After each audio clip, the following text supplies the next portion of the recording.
Welcome back to the YouTube channel. This is the episode 4 of the YouTube series we are doing, How We Met. If you haven't watched the other series, click the link here and you should be able to see the first 3 episodes. Okay, so now we're gonna start with your dad has blocked me. Blocked me. No communication No after the good. first conversation, and I'm in the dark. I It don't was know a what's going on. nightmare for me because I cannot go to my dad and tell him we don't like, again, we're not that type of family. If I did that to my dad, he's gonna insist more and he will refuse it fully. And for him, the story that we told him in like behind the scene, it wasn't true, but it makes out there is no connection between me and him. Like there is no emotional connection, so he will not understand why I'm getting emotional like that since I don't know him at all. Yeah, because she told him like I reach out to her, so he knows that it's at the early stage. Yeah, the very And he thought it's okay to just cancel everything off, so that she's not emotionally invested and I don't have to do anything. Yeah, and like I went to him and like I didn't know what to say to do at this time, honestly. So I just went to him and told him my dad I think Hasnan, his name is Hasnan. So I told him like, Hasnan text me like that you're not getting his messages. Is everything okay? He told me no, I just block him. And it like just lie to me, say something. And that was so straightforward. I didn't know what to say, but I told him like why. He told me this is not good and it's not gonna work and he's not a good person. I'm sorry for you, my husband.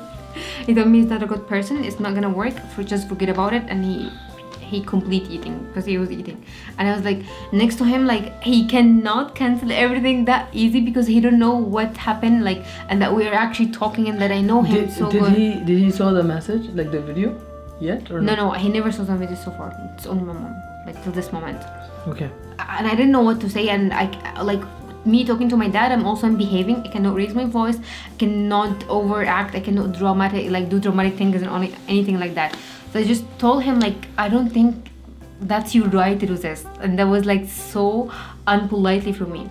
And he was like, he stopped eating and he looked at me. He told me like, how dare you say something like that to me? And I told him like, I think it's better for you to take my decision before you do something like that, because it's my future.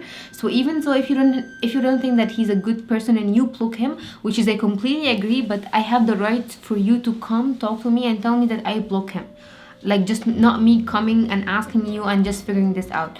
And then we have like honestly like not a good conversation. We fight a little bit and he fight with me, and it ended up with me crying, and I just went to my room and I was crying, not because of you, honestly, it was just because of the whole conversation, that I didn't like how my dad deals with it and he didn't take my decision and all this. So I just upset from the idea, and I just kept crying for I think like for the whole night. And then in the morning like nothing happened and it's same old.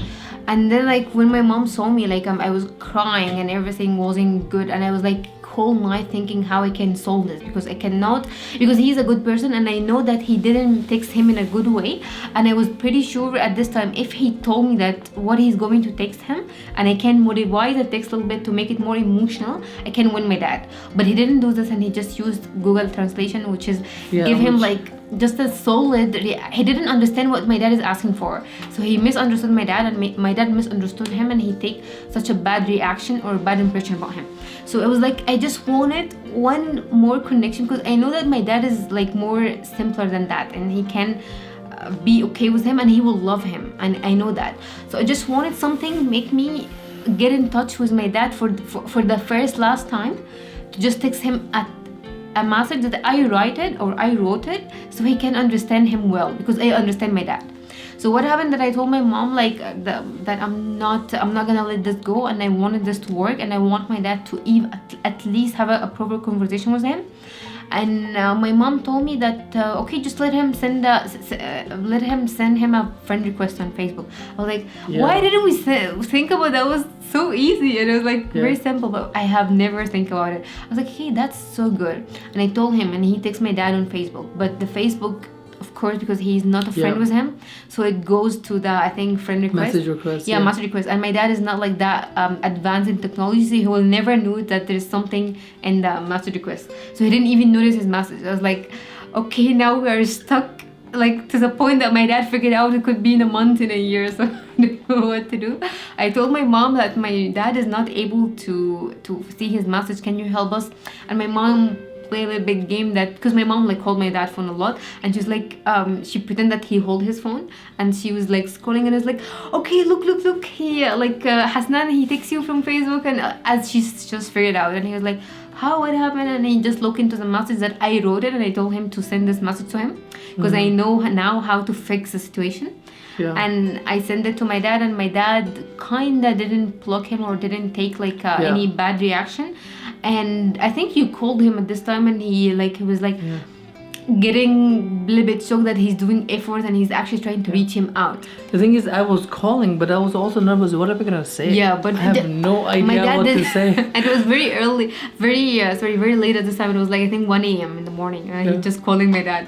Yeah, but that was good for my dad. Like at least even if he didn't pick up the call, he get to interact with you. So I think the point that makes my dad take him actually seriously and get to the point that he agreed to go on a video call with him and start an actual conversation, it was that he told me that he booked his ticket to Egypt for 30 May.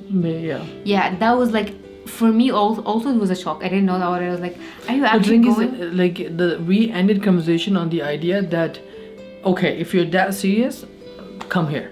And he said it in very like casual way, and I was like, you know what, I am serious, so let's go. Yeah, that for me, I was like, do it. He honestly, when he told me this, like, are you kidding me? Because he booked his ticket while my dad was still blocking him, and then even like that was before my dad. That was before he texted my dad on Facebook, and I was like, why are you booking your ticket to come here? Like, are you actually that serious?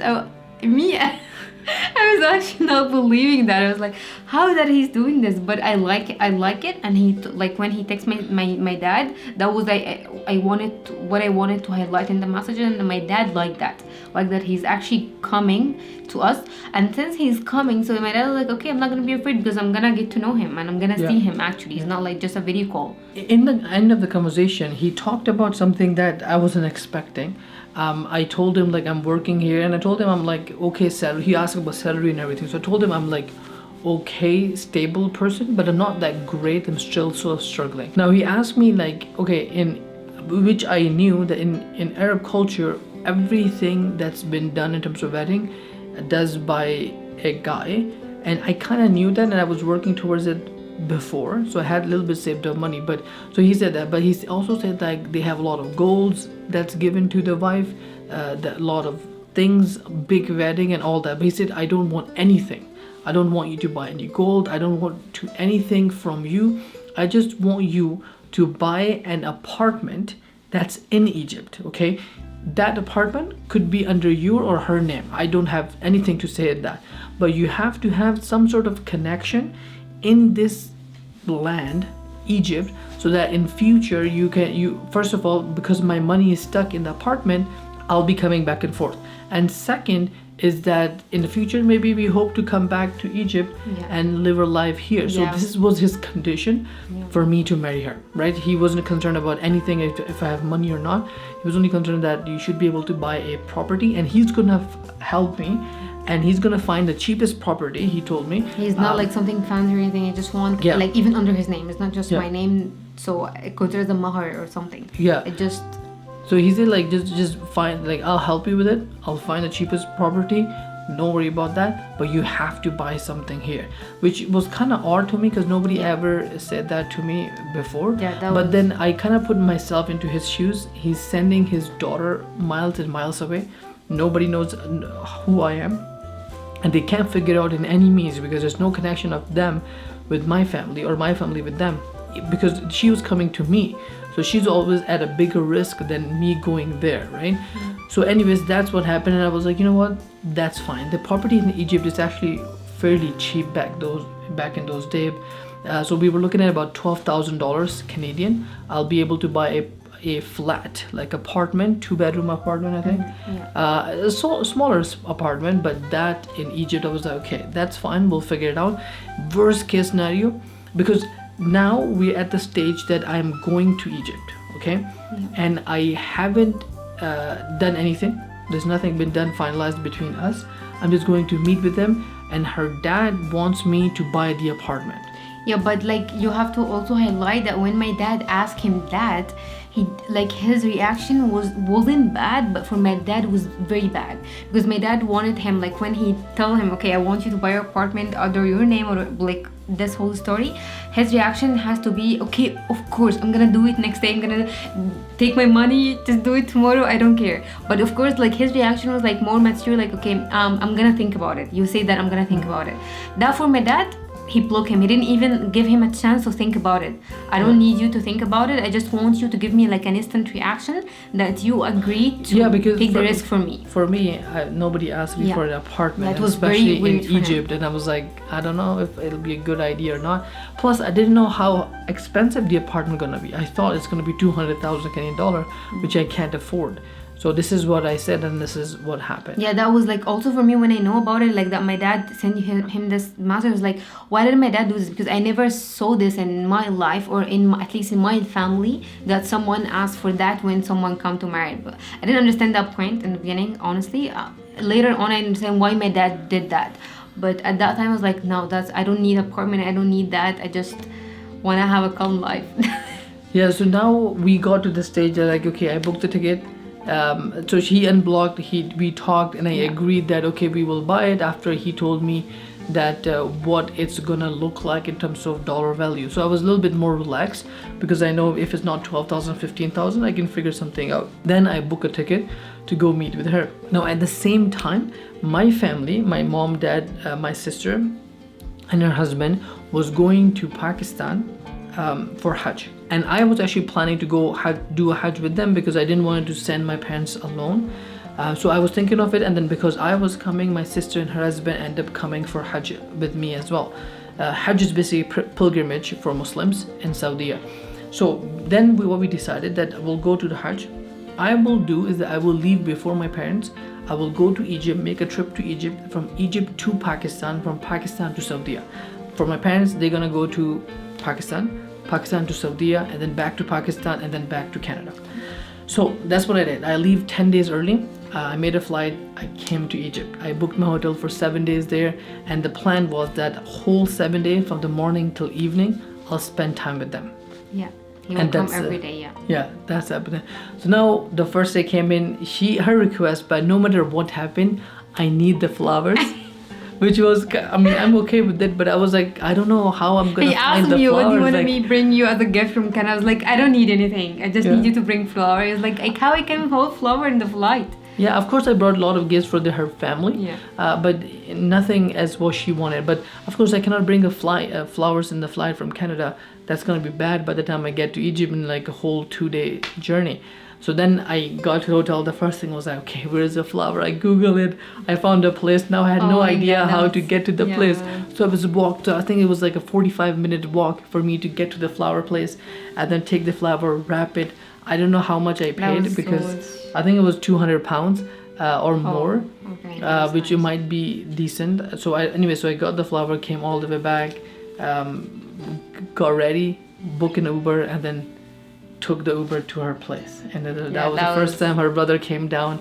He's my dad. It was my dad. Yeah, your dad came down, and I was like, I have no idea what's going on. And I saw him for the first time this time. Yeah, that was very crazy. Even before that, I think at the airport, he came at the airport, right? My dad picked him from the airport to his because he don't know anything here, so it's better for him to go to assist him.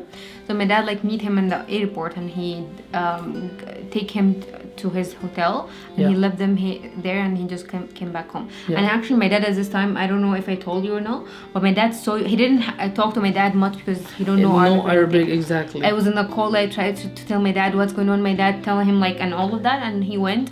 I was like, this whole night I didn't sleep at all, even next day, because I have to meet him and I have to relax, and my skin and all of that. I didn't sleep at all. I was so confused. Also he arrived very late. He arrived I think at 3 a.m. or 4 I arrived at 1 o'clock, and then by the time we got to home. And my dad, when he saw him, he go back home. He went back home. I didn't see my dad. I just I was in my room. But next day when I told my mom, did my dad saw him? Is everything okay? Because honestly, I'm not gonna lie, I was so afraid that it's gonna be short. Because this all the time. I don't know why did I get this impression that he's short or is gonna be shorter than me. Like not short but shorter than me. I was like, Plus, I was actually making you scared all the time. Yeah, I was like, oh my oh, what if God, I'm he was shorter? playing games. What if I'm like a big dude? With dude, a- you didn't even tell me what if I'm shorter. He told me that his height, I think, like higher than, like, sorry, less than me. Like, I think. I actually told her to make Yeah. her scared. So I was like- I was actually playing game. I did that with a lot of people. Actually, I was talking is to put them off the balance. Basically, saying them something stupid, but also very believable. Like my height is 5'2", and her height is 5'6", and she's gonna be like, I don't know. So you kind of get the idea of where the girl is at, if she's very keen about these type of superficial things or not. So I was telling her at one point in time I tested her by saying like I'm actually Shia, I'm not Sunni, He to said see to see what her reaction would be He if I had even a says different something cast. weird is that he's an old guy. He's not. He's not 28 years old. He's an old guy and he have 4 kids. Yeah, and I even said that what if I am an old guy and again all of this I was trying to make it so normal that to see her reaction. Of course, when I did more of that, she kind of catch on to it. Yeah. But in the beginning, when I did It the was very Shia normal, thing, yeah. and when I did the height thing, she was okay with it, and her reaction, even though it was a little bit down, but it wasn't down enough to the point that she's gonna cut off the whole thing. She still wanted to go through it, which kind of I liked. So it was kind of like a surprise when I actually ended up being taller than her. That was my first question to my dad. Like, is he tall? I actually asked my mom what did my dad say, because they know in the whole family at this stage, they know that I was afraid a little bit that he's gonna be smaller than me. So my dad kind of noticed that he's taller than my dad, so now he know that it's gonna be of course taller than me. So that was my first question. My mom told me that my dad, when he saw him and he come back home, he told her he's such a nice and a kind guy, and I hope that it's gonna end it to be him, my daughter husband. So it was like, I was like, how did he didn't even talk to him, and my dad is Imagine not that someone- soft. It's like Someone blocking me to all the way thinking about that it. was his first impression, just from the airport to his hotel, and he come back tell my mom, I hope that it's gonna end up to be him, to be my daughter husband. And I was like, that was such a big thing for me, because my dad is not saying nice thing about like random people like that. Right. Yeah. So now that I'm in Egypt, I was also traveling a little bit. So this couple days I spent full day from like 11 a.m. to all the way 9 p.m. with them, and then I left, take an Uber, go home, and come back the same day. So we did that 3 days, and then 1 or 2 days I think we didn't do it. And then I went to Only one day, Egyptian- because I was having an exam. I think. yeah. That one day I went to Egyptian pyramids and things of that nature, and a lot of fun. So I think the meetings of all 7 days were pretty well. Everything was good. My dad, so basically I told my dad is that I'm gonna go there, I'm gonna meet them first time, and of course I'm gonna give you a call, because her parents wanted to talk to my parents to see if everything's okay there. So I told him like, I'm gonna call you because this is gonna be happening, and I'm gonna give you a code word. If I cough 2 times in the whole call, Oh my god, did you do Yeah. this? I didn't know. that was funny. I told my dad, it's like, okay, when I'm calling you, just remember, if I cough 2 times, that means there's something wrong. Say no to the family and cut off ties. Because at this time I was like, okay, everything is okay, but I haven't seen her in person. Maybe she's some different Oh, random dude, person. I'm getting hot. What is this? What is that? That's so bad. Yeah, so my dad then called me, and then luckily I'm leaving. But luckily I didn't remember at that time, because I know that she speaks English and I have to speak English talking to them, and she could understand a little bit of Urdu because she was learning at that time. So that's why we come up with a code word, so that if I cough 2 times, but alhamdulillah. What if something is stuck in your throat and you actually cough 2 times? But so it didn't happen. Basically, I didn't cough, and that means everything was good. So I told them like, if I don't cough, that means you gotta start prepping for the wedding, right? Because my parents were in Pakistan. I told them we gotta get married in that time frame before they go to Canada, because nobody's gonna take time out of their day to come all the way to Egypt just for a wedding. It's a lot of expenses, because if you're coming on this part of the world, might as well get it done. Now that wasn't really okay for my parents, because they were very jam-packed with a lot of things happening from Saudi, and then when you come to Pakistan, a lot of ceremonies as well. Plus they had about 10 days leaving to from coming back from Hajj and then leaving to Canada. So 10-day period, we had to decide the whole wedding. And that wedding was decided the 7th day of my meet, the day before the last. And then we did like a video call, and we did like engagement on the video call. That was that engagement. I think it was Saturday. Yeah. And he asked me in the first day. I remember in the first day when he met me, and I saw him and he saw me. I was like, how we are actually in the real life. And then my parents left us alone, and he looked at me and he told me, okay, what do you think right now? Like, what do you think we should go from there? You remember this question? Yeah. I was like, I don't know what to say, but I was like, okay, I don't know. I like him from the first look. He looks exactly like the picture, and he was very just calm, more than the video calls. But he looked exactly same, and I like him. And I think he liked me. Yeah. So that's what happened, and then the next day you went to. So this is basically a wedding ring that she bought for me. I choose it at the time. I was like, where is your wedding ring? I don't know. I actually lost it. It was very wide, so whenever like I'm taking a shower or anything, it slipped from my hand. And the funny thing is, she actually chose it. She was there when she was buying. Everything was perfectly fine. She bought mine and her ring. Anyway, so this was my ring. I don't know if you can see it properly. And she had her earring. Of course, she lost it a few days ago, which I'm very upset. The other stupid thing my beautiful wife has done, she actually put the wrong date on the wedding ring. Literally. Sorry. Like, I don't know who got married on this day, but it's not me. It's fine. So basically now at this point, we did a video call. My parents came in, my uncle from Canada came in, my parents from Pakistan, and then her family was there. I was with them, so I basically took the ring, put it on her finger. Her mom said that you're not allowed to touch her, so I cannot hold her hand to put the ring. So her mom hold her hand. I took it, and then I was trying to be very close to the finger where I don't have to touch the other two fingers. Yeah, that's very silly. So I did the same with him. We took pictures. We said Mabruk, Mabruk all across. Mabruk? Yeah, like congratulations. Mabruk. All across, and then that's where the half part of the battle was done, where our parents agree. Both of our parents agree. We agreed to do engagement. And now we are working towards getting married. Now this process also wasn't that easy. A big hiccup happened just after I came back from Hajj. We'll discuss that into the next episode.